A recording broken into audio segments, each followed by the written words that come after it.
에스더가 모르드게에게 회답하여 이르되 당신은 가서 수산에 있는 유다인을 다 모으고 나를 위하여 금식하되 밤낮 3일을 먹지도 말고 마시지도 마소서.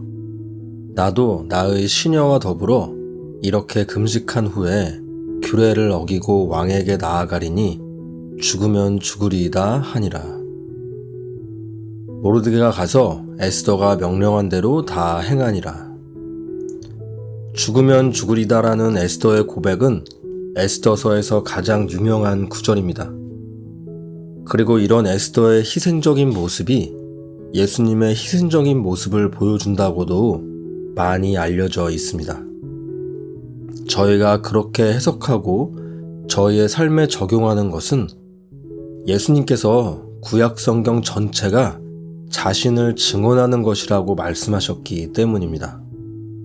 너희가 성경에서 영생을 얻는 줄 생각하고 성경을 상고하거니와 이 성경이 곧 내게 대하여 증언하는 것이니라.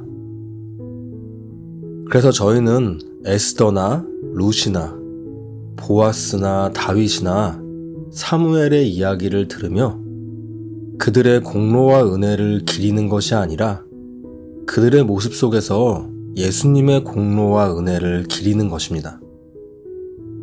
그런데 저희가 이 구절을 보며 잊기 쉬운 것은 이런 에스더를 구원자로 세운 자가 모르드게이며 그래서 이 구절에서도 에스더는 모르드게에게 금식 기도를 부탁하고 있다는 것입니다.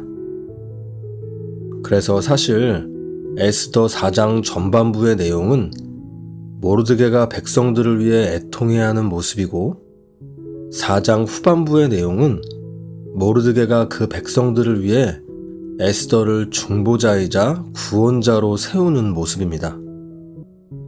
결국 4장 전체가 고난과 죽음 앞에 있는 백성들을 향한 모르드게의 모습을 보여주고 있는 것입니다. 그런데 저희가 딱 이 구절만 떼어서 보고 또 에스더가 모르드게에게 기도를 부탁하는 장면을 제대로 보지 않고 단지 죽으면 죽으리다 하는 부분만을 보게 된다면 이 본문의 의미를 반쪽만 보게 되는 것입니다. 에스더서 전체를 보면 에스더의 희생을 통해 결국 백성들이 생명을 얻지만 최종적으로는 모르드게가 존귀해지고 영광을 받는 모습으로 마무리가 됩니다.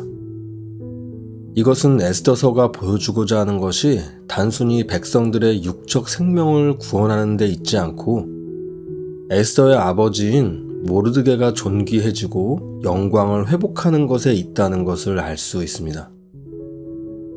그렇다면 현대를 살아가는 저희들도 모르드게의 공로와 은혜를 기억하고 감사해야 하나요? 아닙니다. 마치 에스더의 희생적 모습을 보며 예수님의 희생을 기억하듯이 저희는 예수님을 모형하는 에스더의 아버지이며 백성들을 위해 애통해하고 그 백성들을 구원하기 위해 자신의 자녀를 중보자이자 구원자로 세우고 그 사역을 위해 기도하는 모르드게를 통해 하나님의 모습을 발견하게 되는 것입니다. 결국 저희는 에스더 4장의 이 마지막 부분을 통해 단지 죽으면 죽으리다 하는 에스더만 볼 것이 아니라 죽음 앞에 있는 백성들을 위해 연합하여 사역하시는 하나님과 예수님의 모습을 함께 기억해야 하는 것입니다. 바로 그때 저희는 삼위 하나님의 사랑의 연합을 통해 저희를 위한 온 세상을 창조하시고 저희의 구원을 위해 계획하시고 예수님과 성령님을 보내주셨음을 기억하며 온전한 은혜를 누릴 수 있습니다. 이제 에스더 4장을 마무리하면서 지금까지 에스더서를 통해 반쪽 은혜만을 누려오셨다면 이제 삼위 하나님의 놀라운 연합과 계획과 은혜가 담겨있는 에스더서를 기억하시며 온전한 은혜를 누리시는 여러분들이 되시기를 바랍니다.